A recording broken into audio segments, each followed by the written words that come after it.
الحمد لله رب العالمين اللهم صل على سيدنا محمد وعلى آل محمد وبارك وسلم فأعوذ بالله من الشيطان الرجيم وخلق الله السماوات والأرض بالحق ولتجزى كل نفس بما كسبت وهم لا يظلمون صدق اللہ العظیم۔ گراں قدر بزرگوں، نوجوانوں، دوستوں، عزیزوں، ساتھیوں، ماں اور بہنوں، ہر نیا دن طلوع ہونے والا سورج ہمارے سامنے کوئی نہ کوئی ایسی خبر لاتا ہے جسے پڑھنے اور دیکھنے کے بعد ہمیں بہت صدمہ ہوتا ہے، غم کی کیفیت طاری ہو جاتی ہے، کبھی رد عمل کی نفسیات میں مبتلا ہو جاتے ہیں اور دوسروں پر غصہ ہونے لگتے ہیں، کبھی کسی سیاستدان کی زہر افشانی اور شعلہ بیانی سے دل مغموم ہو جاتا ہے، تو کبھی کوئی مذہبی رہنما قرآن اور نبی کریم صلی اللہ علیہ وسلم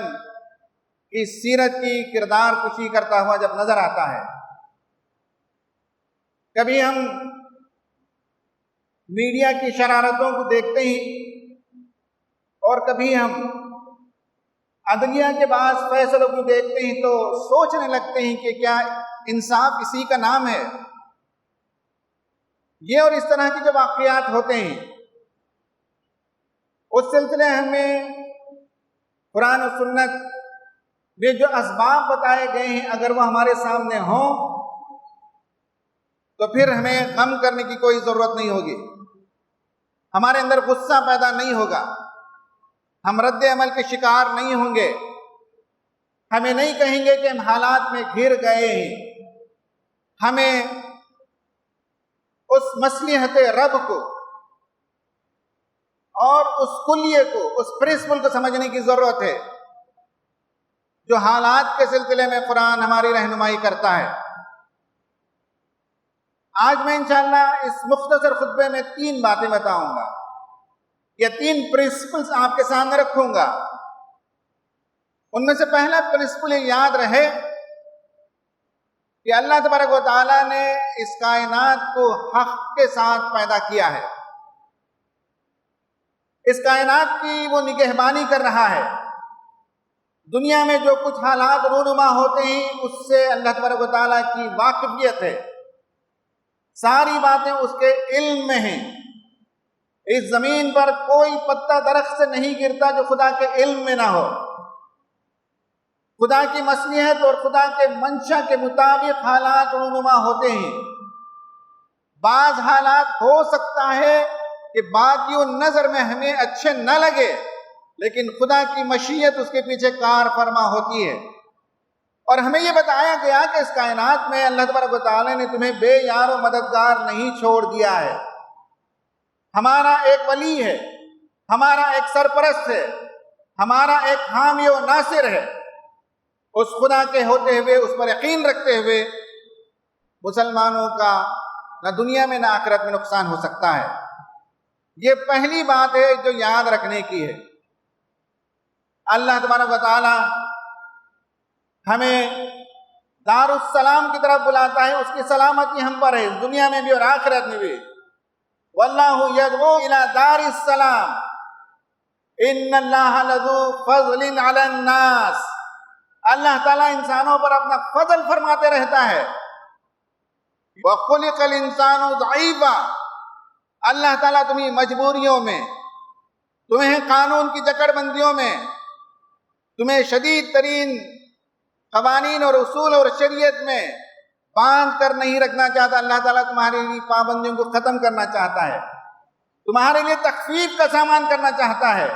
اس لیے کہ اللہ تعالیٰ کو معلوم ہے کہ انسان ضعیف پیدا ہوا ہے، کمزور پیدا ہوا ہے۔ تو پہلی بات، اس ضروع زمین پر جو کچھ ہو رہا ہے اس میں اللہ تعالیٰ کی مصلحت اور مشیت کی کار فرمائی ہوتی ہے، لیکن ہمارا حامی و ناصر، ہمارا مددگار، ہمارا ولی ہمارے ساتھ ہے، اس کی سلامتی ہمارے ساتھ ہے، اس کا فضل ہمارے ساتھ ہے، وہ ہمارے لیے حالات میں تخفیف کرتا ہے، ہماری کمزوریوں سے وہ واقف ہے۔ جیسے ہی ہم اس نقطۂ نظر کو اپناتے ہیں تو ہمارا ذہن چینج ہو جاتا ہے۔ اب مایوسی کے لیے کوئی وجہ نہیں ہے، اب غم کے لیے کوئی وجہ نہیں ہے، ہمارے اندر عزم اور حوصلہ اور ہمت پیدا ہو جاتی ہے، اور ہمیں یقین ہو جاتا ہے کہ ہمارا نگہبان ہمیں دیکھ رہا ہے اور ہماری رہنمائی فرما رہا ہے۔ دوسری بات یاد رہے کہ ہمارے بیرون میں جو کچھ ہو رہا ہے وہ ہمارے اندرون کا عکس ہے۔ یہ سیکنڈ پرنسپل ہے جو سمجھنے کی ضرورت ہے۔ جو کچھ بیرون کی دنیا میں ہم دیکھتے ہیں وہ ہمارے انٹرنل کنڈیشنز کا مینیفیسٹیشن ہے۔ انفرادی زندگی میں اگر ہم دیکھتے ہیں، جیسا کہ امام ابن قیم جوزی رحمۃ اللہ علیہ نے فرمایا کہ اگر کسی کا گھوڑا انکار کر دے سواری کے لیے، اگر کسی کا بچہ گھر میں بغاوت کر دے، تو آدمی کو ان کی تنبیہ کرنے سے پہلے اپنے گریبان میں منہ جھانک کر دیکھنا چاہیے کہ اس سے کیا غلطی سرزد ہوئی، اس لیے کہ بیرون کی دنیا اندرون کی دنیا کا عکس ہے، اس کا مینیفیسٹیشن ہے۔ اور کمیونٹی لیول پر بھی جیسی ہماری کمیونٹی، جیسی ہماری امت، اور امت کے جو اندرونی مسائل ہیں انہی کا عکس ہے، انہی کا ایکسپلینیشن ہے، انہی کا مینیفیسٹیشن ہے، انہی کا ایکسٹینشن ہے آؤٹر ورلڈ میں جو کچھ ہم دیکھ رہے ہیں۔ یہ مدتوں سے ہماری خواب غفلت کا نتیجہ ہے، یہ مدتوں سے دنیا اور حالات کو بدلنے کے سلسلے میں ہمارا سہو کا رویہ، ہماری سستی کا رویہ، غفلت کا رویہ، دنیا بیزاری کا رویہ، کار جہاں بانی سے جی چرانے کا رویہ، اس دنیا کو سنوارنا نہیں ہے، اس دنیا کو کچھ نہیں کرنا ہے،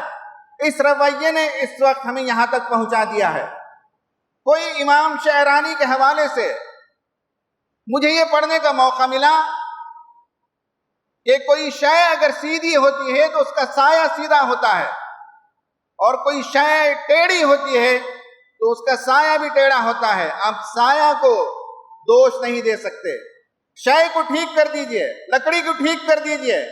سایہ ٹھیک ہوتا ہے۔ یہ اس وقت صورتحال ہے جو ہمیں سمجھنے کی ضرورت ہے۔ قرآن نے کہا کہ ہر نفس وہ اللہ تعالیٰ کے ہاں رہین ہے اپنے اعمال کے بدلے۔ قرآن نے یہ بتایا کہ وَمَا أَصَابَكُم مِّن مُّصِيبَةٍ فَبِمَا كَسَبَتْ أَيْدِيكُمْ وَيَعْفُو عَن كَثِيرٍ، تمہاری زندگیوں میں جو مصیبتیں آتی ہیں وہ تمہارے اپنے ہاتھوں کی کمائی ہیں، اور ویسے تو اللہ تعالیٰ تمہاری بہت سی غلطیوں سے درگزر کرتے رہتا ہے۔ اور اس دنیا کے بارے میں اللہ تعالیٰ نے یہ اصول بتایا۔ ابھی میں نے خطبے کے آغاز میں جو آیت تلاوت کی، وَخَلَقَ اللَّهُ السَّمَاوَاتِ وَالْأَرْضَ بِالْحَقِّ، آسمان و زمین کو اللہ تعالیٰ نے حق کے ساتھ پیدا کیا، انصاف کے ساتھ پیدا کیا، حکمت کے ساتھ پیدا کیا، اور یہ بتایا اللہ تعالیٰ نے کہ اس کائنات کو حق سے پیدا کیا۔ وَلِتُجْزَىٰ كُلُّ نَفْسٍ بِمَا كَسَبَتْ، ہر نفس جو کما رہا ہے وہ دیا جاتا ہے، بدلہ دیا جاتا ہے۔ وَهُمْ لَا يُظْلَمُونَ، اور ذرا برابر اللہ تعالیٰ ناانصافی نہیں کرتا، ظلم نہیں کرتا۔ یعنی یہ ہے کہ حالات جو کچھ ہوں اس کے بارے میں ہمیں شرح صدر ہونا چاہیے کہ اس میں اللہ تعالیٰ کی طرف سے ذرا برابر ظلم نہیں ہے۔ اللہ نے کائنات کو، آسمانوں کو، زمینوں کو حق کے ساتھ پیدا کیا، اور وہ چاہتا ہے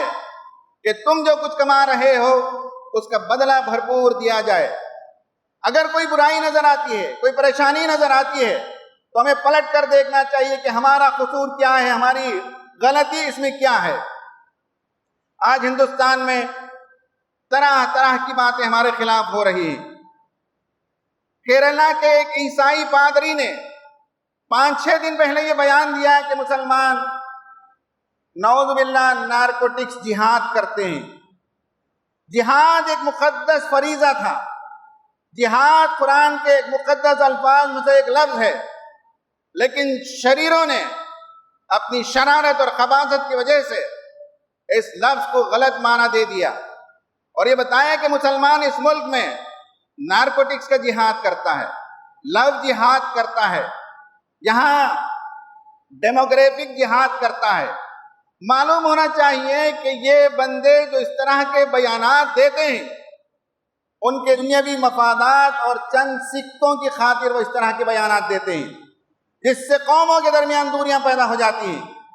لیکن ہمیں غصے میں آنے کی ضرورت نہیں ہے، ہمیں ری ایکشن میں آنے کی ضرورت نہیں ہے، رد عمل کی نفسیات میں شکار ہونے کی ضرورت نہیں ہے. جو بھی حالات پیدا ہوتے ہیں اللہ تبارک و تعالی ہمارے لیے اس میں سبق رکھتا ہے. ہمیں لیسنز ڈرا کرنے کی ضرورت ہے، ہمیں سبق حاصل کرنے کی ضرورت ہے، اور ہم سبق لے لیں گے تو ہم اپنا رویہ بدلیں گے، ہماری قومی زندگی کے اندر تغیر رونما ہوگا. قرآن کہتا ہے کہ ان اللہ لا یغیر ما بقوم حتی یغیر ما بانفسہم. یہ اللہ تعالیٰ فرماتا ہے کہ قوموں کے رویوں میں اللہ تعالیٰ تغیر پیدا نہیں کرتا جب تک کہ وہ اپنے حالات بدل نہیں لیتے. یہ ہمارے حالات کے نتیجے میں ایسا ہوتا ہے. قرآن بتاتا ہے کہ یہ قوموں کا تغیر انفس کا تغیر کے بغیر ہوتا نہیں. لوگوں کے بدلے بغیر قوموں کی زندگی نہیں بدلتی، قوموں کی تقدیر نہیں بدلتی. اس میں سبق کیا ہے ہمارے لیے؟ اس میں سبق یہ ہے کہ اس ملک میں ہمیں جو لڑائی لڑنی چاہیے تھی شراب کے خلاف، وہ لڑائی ہم نے نہیں لڑی.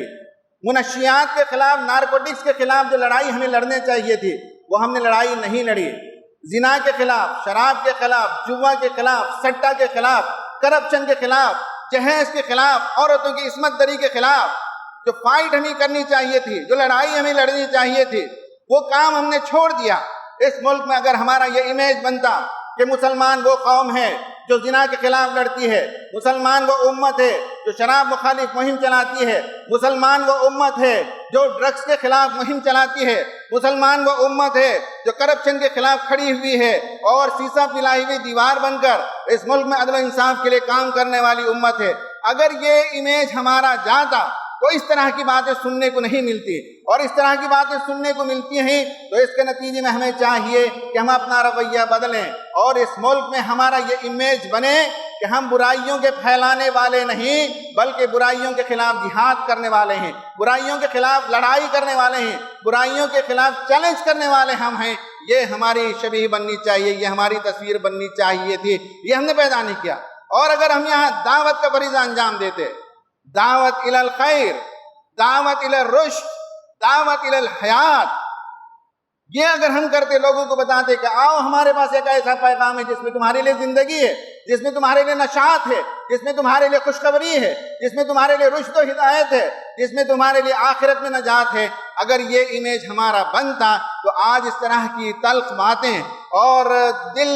کو مجروح کرنے والی باتیں سننے کا موقع نہیں ملتا تھا. یہ سبق ہے ہمارے لیے کہ ہمیں یاد رکھنا چاہیے کہ باہرون کی دنیا میں جو کچھ ہوتا ہے وہ اندرون کی دنیا کا سایہ ہے، وہ اس کا عکس ہے، وہ اس کا ایکسٹینشن ہے، وہ اس کا مینیفیسٹیشن ہے. تیسری اور آخری بات یاد رکھنی چاہیے وہ یہ ہے کہ ہم میں سے ہر فرد کو معلوم ہونا چاہیے کہ ہم اس وقت جو کام کرنا چاہیے تھا، جو ہمارا فریضہ تھا، اس فریضے کو بھلا کر ہم چند روزہ زندگی کے تعیشات کے پیچھے دوڑے چلے جا رہے ہیں. ہر آدمی چاہ رہا ہے کہ اس کی انکم میں اضافہ ہو جائے، زیادہ سے زیادہ مال بٹورے، بہترین شادی اس کی بچی کی ہو، بہترین جگہ اس کے بچے کی پڑھائی ہو جائے، اس کا بنگلہ عالیشان ہو جائے. ایک دوسرے پر مسابقت انہی امور میں ہم کرنے لگے ہیں اور ساری زندگی اسی میں کھپا دیتے ہیں. قرآن کہتا ہے الہاکم التکاثر حتی زرتم المقابر. کہا کہ تمہیں اس مسابقت نے دنیا کمانے، دنیا جمانے، دنیا بٹورنے اور دنیاوی حالات کو بہتر بنانے کے لیے ایک دوسرے کے ساتھ جو تمہارا کمپٹیشن ہے، ایک دوسرے کے ساتھ تمہاری جو مسابقت ہے، اس مسابقت نے تمہیں خواب غفلت کے اندر مبتلا کر دیا ہے، تمہیں محو کر دیا ہے، تمہیں اپنے کام سے غافل کر دیا ہے، تم اپنی اصلی حیثیت کو تم نے گم کر دی ہے. اور حال یہ ہے کہ ہم نے صرف خدا اور آخرت کو فراموش نہیں کیا بلکہ ہم نے اپنی عزت کو اپنی وقت کو، اپنے مقام کو اور اپنی حیثیت کو گم کر دیا، اور ہمیں یاد نہیں رہا کہ اس دنیا میں ہم کس کام کے لیے آئے تھے۔ صرف کھانے پینے کے لیے، دنیا بنانے کے لیے، عیش کرنے کے لیے اور زندگی کا کاروبار چمکانے کے لیے آئے تھے، یا کسی بڑے مقصد کے لیے ہمیں اللہ تعالیٰ نے بھیجا؟ ہمارے درمیان رسول صلی اللہ علیہ وسلم کو بھیجا، ہم ان کی امتی ہیں، ہم ان کے نمائندے ہیں، ہم ان کے ریپرزنٹیٹیو ہیں، اور آج 21 سینچری میں، آج کے ہندوستان میں جو کام ہمیں کرنا چاہیے تھا وہ کام نہیں کرنے کے نتیجے میں ہم دیکھتے ہیں حالات ہمارے خلاف کبھی نظر آتے ہیں، لیکن اس سے ذرا برابر مایوس ہونے کی ضرورت نہیں ہے۔ ایک بندہ مومن کی یاد رکھنا چاہیے کہ یہ حالات اللہ تعالی ہم پر اس لیے لاتا ہے تاکہ ہم اپنی اصلاح کر سکیں، اپنی زندگیوں کو بدل سکیں، تغیر پیدا کر سکیں، اور ہم اپنے فریضے کو پہچان سکیں اور اپنی غلطیاں دور کر سکیں، اپنے رویے میں جو منفی پہلو ہے اسے ترک کر سکیں، اور اصل اس کام کی طرف ہم رجوع کر سکیں جس کام کے لیے اللہ تعالیٰ نے ہمیں برپا کیا تھا۔ اللہ تعالیٰ سے دعا ہے کہ اللہ تعالیٰ ہمیں اپنے فریضے منصبی کو پہچاننے کی توفیق عطا فرمائے، اور اللہ تعالیٰ ہماری غلطیوں، ہمارے سہو اور ہماری لغزشوں کو معاف فرمائے، اور ہمیں وہ کام کرنے کی توفیق دے جس میں ہمارے لیے دنیا اور آخرت کی بھلائی موجود ہے۔ آمین۔ وآخر دعوانا ان الحمد للہ رب العالمین۔ اقول قولی ھذا استغفر اللہ لی ولکم اجمعین۔